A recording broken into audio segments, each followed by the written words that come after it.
A young person should find something that they're passionate about to do. Very hard. If you don't love your work, you're never going to be great at it. Look, there are a lot of things that are a waste of time. You know, when you think about your life, I often tell people that I work with, if you can get, because people have very high standards for how they want their work life to be, and I said, look, if you can get your work life to be where you enjoy half of it, that is amazing. Because very few people ever achieve that. Because the truth is, everything comes with overhead. That's reality. Everything comes with pieces that you don't like. You could be a Supreme Court justice, and there's still going to be pieces of your job you don't like. You can be a university professor, and it's still going to be, you have to go to committee meetings, and you have to do things. You know, every job comes with pieces you don't like. And we need to say, that's part of it. And not resent those pieces, or try not to, but also try to minimize them. It's your choice, and so you have to figure out how to set up your life in such a way that you can minimize the things. And I find people don't dislike hard work.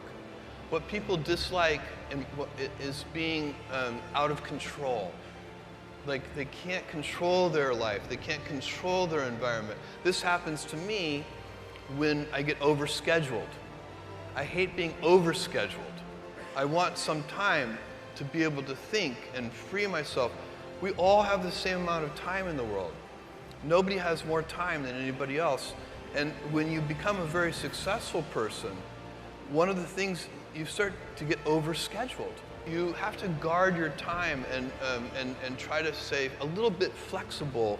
So that's, for me, it's not a waste of time, but I like to have some freedom of movement rather than having every minute of every day scheduled.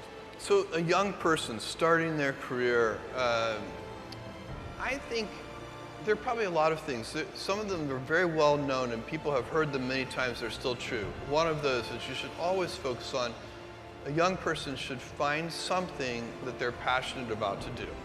And that's not going to surprise anyone. It's a clear thing to do. It's very hard. If you don't love your work, you're never going to be great at it.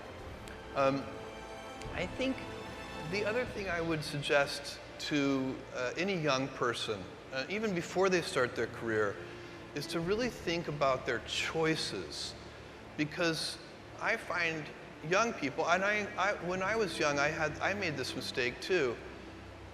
You can get very fixed on your gifts. So everybody has gifts. You know, you have gifts and you have things that you didn't get gifted. Maybe you're extremely beautiful. Maybe you're extremely good at mathematics. There are a lot of things that you can be given.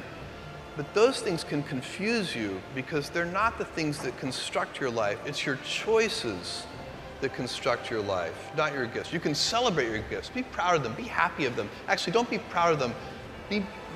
Be celebratory of them. But you can't be proud because they're gifts. They were given to you. You didn't earn them. You can only be proud of the things you earn. And so, as I got older, I started to realize I wasn't proud of my gifts. I was always good at school. School was always easy for me. And I was always proud that I was a great student. I got A's in all my classes. I was good at math, all of that. And I thought that's who I was. But it's not true. Those are the things that are gifts. What was hard for me is deciding to work hard, deciding to use my gifts in certain ways, to challenge myself, to do things that I didn't think I could do, to put myself in uncomfortable situations. We all I would say to a young person, you can choose a life of ease and comfort, or you can choose a life of service and adventure. Which one of those, when you're 90 years old, are you going to be more proud of? So, you know, when I started Amazon, it was 25 years ago. I started Amazon in 1994. When I went to seek investors, the first question I had to answer is, what is the internet? None of my investors had ever heard of the internet. And the idea that I had in mind was to build a bookstore. I realized that we could build a store which would have every book ever printed in any language, in print or out of print. And we could do that online. It would be impossible in a physical store. And that was the founding idea of Amazon. But did I expect what would happen today? No. You know, we started, I've been at Amazon when it was one person, me, when it was 10 people, when it was 100 people, when it was 1,000 people.